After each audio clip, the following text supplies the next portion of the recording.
Welcome to episode 10 of Media Literacy and Lecture Series. We are doing continuously to promote media information literacy and mainly about how to deal with the media and information system.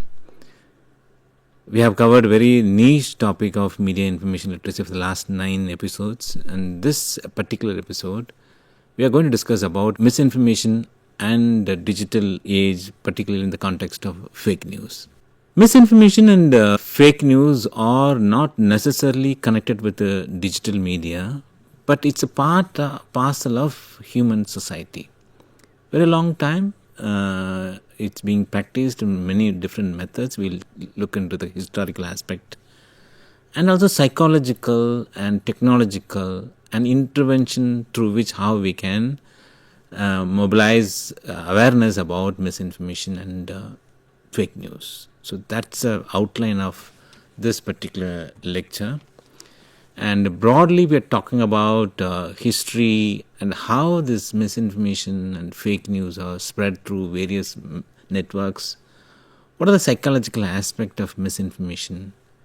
What platforms is aggravating the spread of misinformation? What are the responses we supposed to undertake to tackle the misinformation? Basically, why this misinformation or fake news are spread over various communication channels and how we can counter them. That's the focus of this particular episode. Let us understand largely about the characteristics of misinformation and fake news, and as a series we are talking about media literacy, how media literacy can help us to counter this misinformation and fake news part of that. Let us understand a little bit of historical aspect of misinformation. Misinformation is not particularly connected to one particular communication platform and all. Even if you way back in historically, very long back, in the Romans also used false narrative against rivals. It's being recorded in many places. Similarly, when the printing press came and when the books are started circulating, this particular book platform also being used heavily, magazines, earlier magazines are used heavily to spread misinformation. Example is moon hoax. Plenty of information is available online, you can search it. Similarly, when the mainstream media came into the existence with the help of technology, for example, radio, cinema, and television, and of course the newspaper and other platform, is being used extensively for propaganda. Propaganda for political reasons, for ideological reasons, for social reasons. These mainstream media platforms are being used extensively. Many of us must be aware about all these things.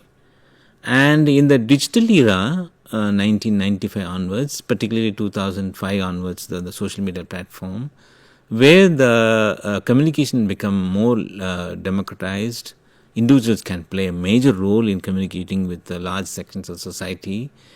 Through that process, particularly last 2 decades or 20 years, we have started witnessing much more rampant proliferation of misinformation, disinformation. So historically, we have witnessed the misinformation in many levels. So we can't attach directly with the digital media, but of course, the quantum of misinformation, the quantum of disinformation spreading across the social network, the society, offline and online platform, largely is confined to social media. So that we have to attribute, but otherwise misinformation is part of the system, so social system. But earlier it was in a very negligible level, largely by the power centers. Power centers, they used to use a communication platform for various agenda to meet their agenda. Propaganda is one of the strongest example for that. And before going into the deeper into the misinformation and other aspect of fake news, let us make it clear about 3 important definitions. One is a misinformation, another one is disinformation, and third one is malinformation. So we have to understand the difference between these 3. Misinformation, all the misinformation may not have the same characteristics. For example, these 3 we'll understand that. So misinformation, what do we mean by the misinformation? It's very clear. It's false content, incorrect content. It's being shared without intention to deceive somebody. Whereas the disinformation, it's very clear. It's a deliberate attempt to spread the fake news, falsehood, to mislead and manipulate. Okay, the propaganda comes under this category, disinformation thing. And the third one is malinformation. This is a genuine information, but it has its harmful context. The timing of the particular spread of information, the intention to spread one angle of that particular information. Information may be genuine, but the way, the means, the timing, the context in which it's being spread, it has its own harmful effect. Let us understand that how this fake news and misinformations are spread across various platforms. Interestingly, the false news, the fake news, travels farther, remote, faster and deeper than the actual information, truth. So false news has its own gains the more power to spread various nook and corner. This is very interesting information. And political misinformation, this is one aspect of misinformation. It has higher virality, particularly during the election time, national election or regional, state level or corporation level.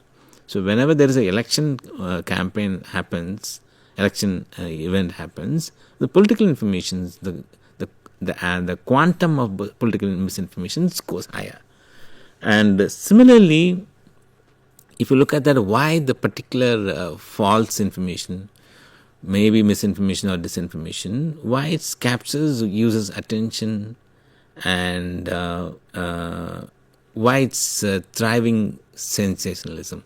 The bottom line is the misinformation of fake news usually presented in a very novel method, very unique method, very creative method, and that attracts the attention. Basically, they have to establish that the information is very genuine, and in order to make this genuine, they have to attract the attention. To attract the attention, a creative, a novel approach is being always used. That multiplies the intended target group as well as its impact also there. So novelty, creativity, out of the turn presentation, these are the techniques used by the people who are spreading the misinformation, fake news and everything. This is a very interesting information related to fake news and misinformation. And secondly, we have said that the fake news, misinformation spread very faster than the actual truth part.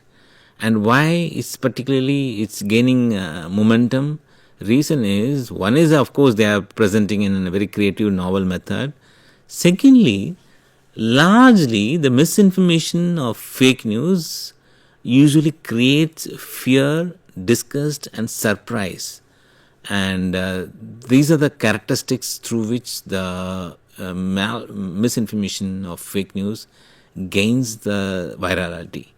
So this is the unique aspect of that. Whereas in contrast, the true news triggers, usually the false news triggers fear, disgust and surprise, whereas the true news always aims for trust, anticipation and sadness, because the truth information maintained for the peace, whereas the fake news maintained to aggravate something.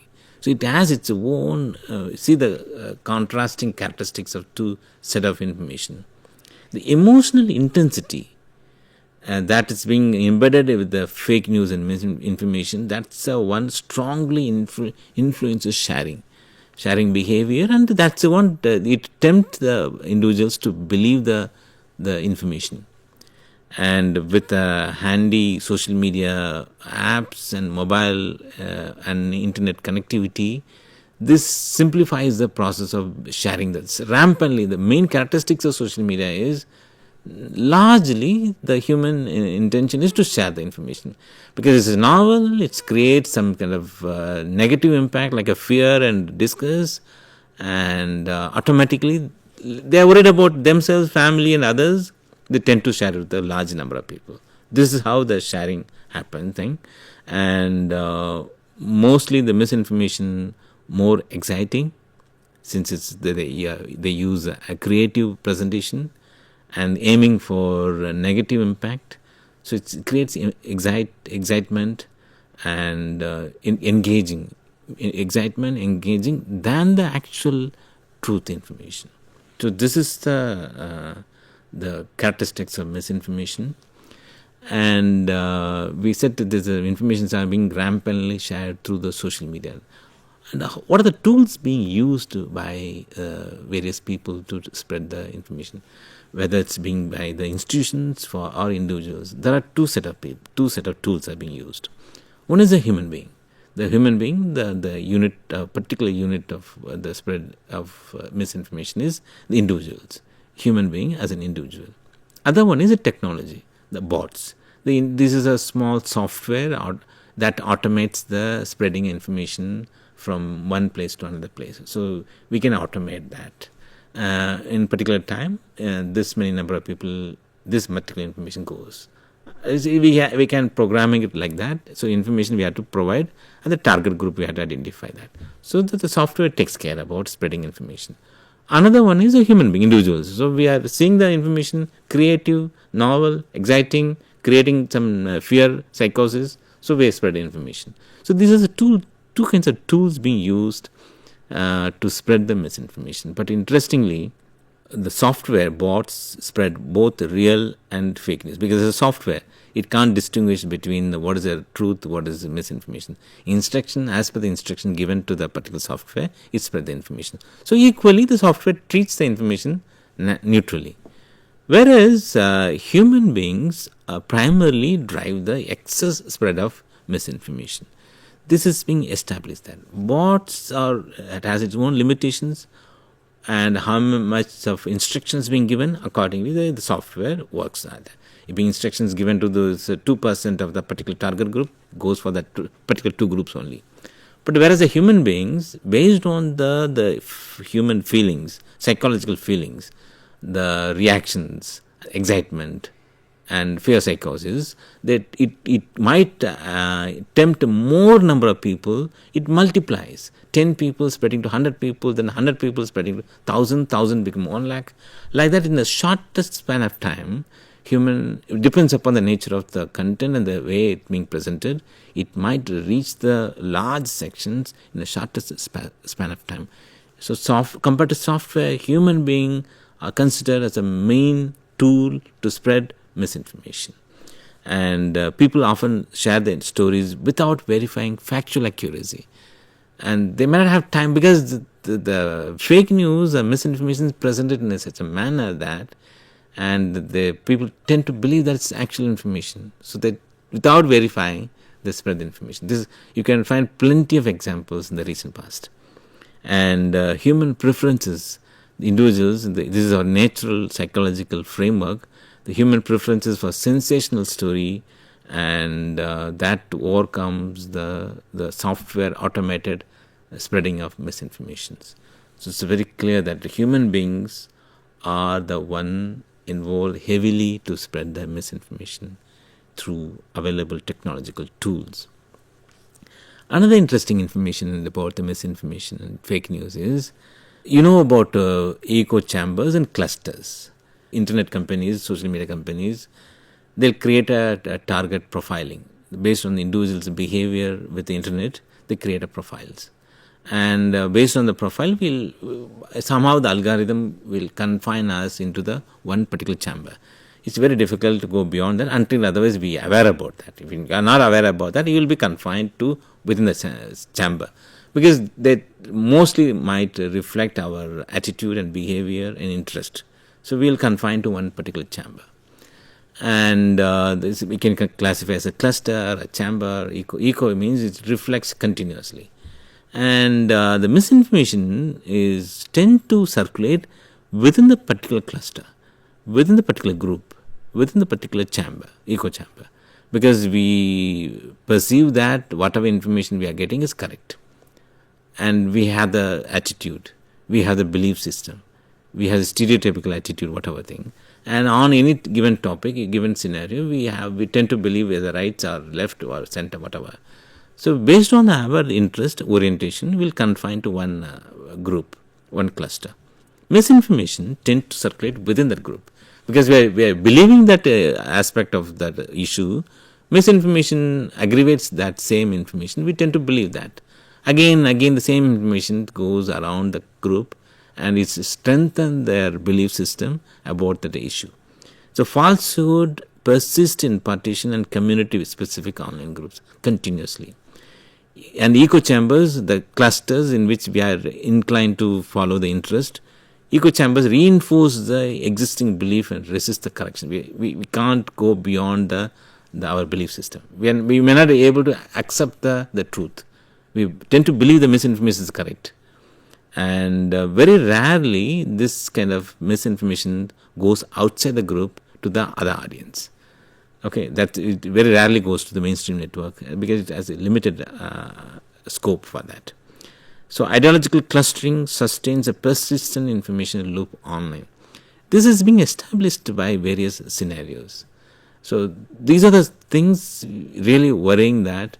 And even though media literacy advocates that once you are aware about from where we got the information, the intention, the purpose, so we can question the target agenda of that misinformation.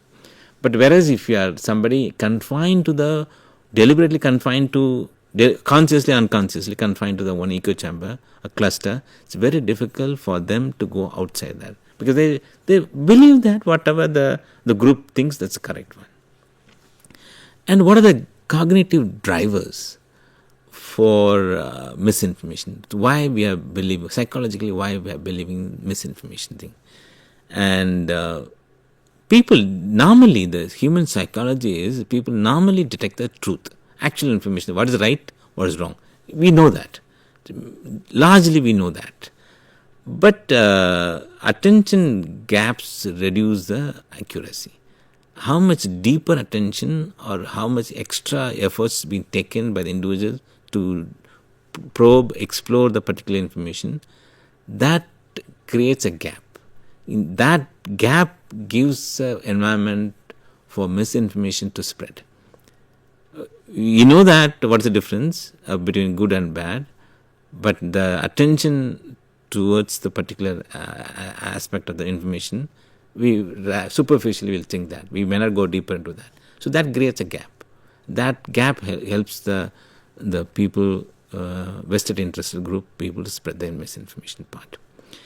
Very interesting point is the lazy thinking, and we tend to believe that whatever information familiar to us is correct. So this is the scenario. Creates a vulnerability for the misinformations. This is what the media information literacy advocates, that we had to be more critical while engaging with the information and the media. If you are not very critical, then we are allowing others to occupy our mind, and through which they mobilize the knowledge system in favor of their agenda, and it changes our opinion accordingly. Our responses to any decision making is not based on informed decisions, but based on influenced decision.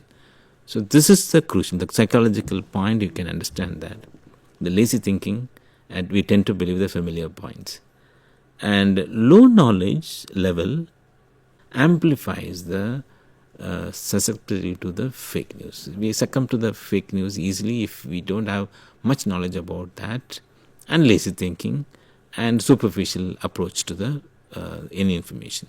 So these are the psychological factors in which the misinformation thrives.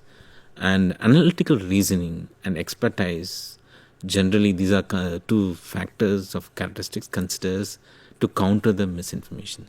Analytical reasoning is one of the pillar of media literacy dimension, and expertise, knowledge about a given subject, that improves the our ability to counter the misinformation. So this is about the psychological aspect of the misinformation point. And we'll continue with the same psychological reason behind the misinformation. And people share more information than genuinely they believe that. So whichever way they believe that this is kind of disrupting some aspect of the human society, they tend to share more stories. Inattention drives sharing more than deliberate deception, and corrected belief systems often fade unless reinforced repeatedly. Misbeliefs reappear due to repeated misinformation exposure. And because the misinformation or disinformation are very calculated effort taken by large number of individuals or powerful institutions. So they may not spread the information occasionally. Once they spread, then they'll go to another topic. They have a very clear agenda, and what they want to achieve, that's very clear. And to now to achieve that, various methods are being used, various novelty, various approach, various method, various tools, various types they'll employ to present the same information in multiple method, and they recirculate it again and again. Even though we got some knowledge about this information is fake, after a certain period, same information presented in a different manner and different creative presentation. So again we are succumbed to the same information. So these are the tactics being used by the people who are spreading misinformation or disinformation part. So let us understand we have understood the tools and techniques and psychological factors behind misinformation. Let us understand the platforms in which the misinformation thrives. Social media spreads the truth and lies at massive scale. And you know that in 2005 onwards, when Web 2.0 became a norm of internet, and the gatekeeping watchdog is no longer confined to only institutions, because these are the two these are two factors that controls misinformation in the institutionalized communication. For example, the newspapers or radio or television channels, they have the set of rules and regulations. All the information goes through that rules and regulations. It gets filtered by various stages, and the chances are very remote for allowing misinformation to go to the society through their platform, until otherwise the editorial team or newsroom or owner decided to follow misinformation approach for particular reasons. That deliberately they'll do it for various reasons. Otherwise, generally how the social media spread the information, because individuals, they believe consciously or unconsciously for various factors, whatever we discussed so far. So the one with the help of apps and mobile, they spread equally that. So the gatekeeping, because the internet social media platform gave the liberty. We have the liberty, but we have to see that we are responsible while spreading information. So always the freedom comes with a responsibility. Whenever the responsibility is being compromised, that gives a lot of scope for misinformation to thrive on that. So that's what happened with the social media platform. Individuals without much responsibility enjoying a lot of freedom, and that's the reason why today we are discussing about the fake news and misinformation in the digital age. And in the social media platform, like a software we discussed earlier, the bot and all, that's software that handles any information equally. Right information or wrong information. Information needs to be spread through various networks, that they'll do it equally. So the falsehood and the correct information often circulate in a parallel mode. If you say that 50% here, 50% there, it handles equally that. And a platform act like a high-speed digital broadcast system. This is the characteristics of social media. Either software-induced spreading information, bots and all can be used to spread the information, or human beings are involved to make the information to become viral. And whatever we have discussed so far, it's established that the human beings playing an important role to make the information so viral rather than the software. the quantum of amplification widens when both the facts and figures merge each other. Right? So this is the platform-based issues we are seeing that. Platform, social media is being run by various factors. The technologies behind the social media. Algorithm is the one that supports the social media communication platform. We are connecting with the various individuals or institutions, networking, sharing, maybe for the entertainment purpose, for education or information reasons. Our connection with the social media varies from individuals to individuals. And all this interaction with our platform interface is being monitored by the algorithms. Algorithms are very sophisticated, complex coding, programming concept used by the internet companies to regulate the information exchange. So I told you earlier also that through that algorithm only, companies used to create a profile of individuals. So same set of algorithm design and being used in this misinformation and fake news context also that. Many times the companies, they have developed their own filters, algorithm filters, and that filters the news into particular community. And small fine-tuning that's sufficient for them to target the information to only to one group. It goes to vulnerable groups. It goes to the people who have the lineage towards this side and people who have the interest on this subject, on this instrument, these gadgets. So algorithm can filter the information in a very sophisticated manner to target the groups. So this is a very dangerous level of group. And echo chambers, that as we discussed here, once we are confined, once we are ready to believe or whatever information we have received, and we tend to increase the exposure to misinformation. And enforcement of platform like anti-disinformation rules remain weak either in the regulatory level or self-regulatory level. And this is the reason why the media information literacy is very crucial. Particularly, there are a lot of branches also came that we have to be more aware about not only the platform. We have to see the technological tools used by the companies to control our information and exchange and all. And the last point is about the presentations about fact checking. The fact checking basically reduces the misbelief, but effects are temporary. That's what so far we have realized that. No consistent evidence supports a widespread backfire. So no misinformation or fact checking create a backfire effect and all. Corrective efforts weakens unless reinforced regularly. And media information literacy advocates analytical thinking and expert knowledge, critical thinking, and that helps the fact checking to control the misinformation and fake news and all. In some other episode, we will take up the role of media literacy to combat fake news and misinformation part of our social media dimension and all. Thank you.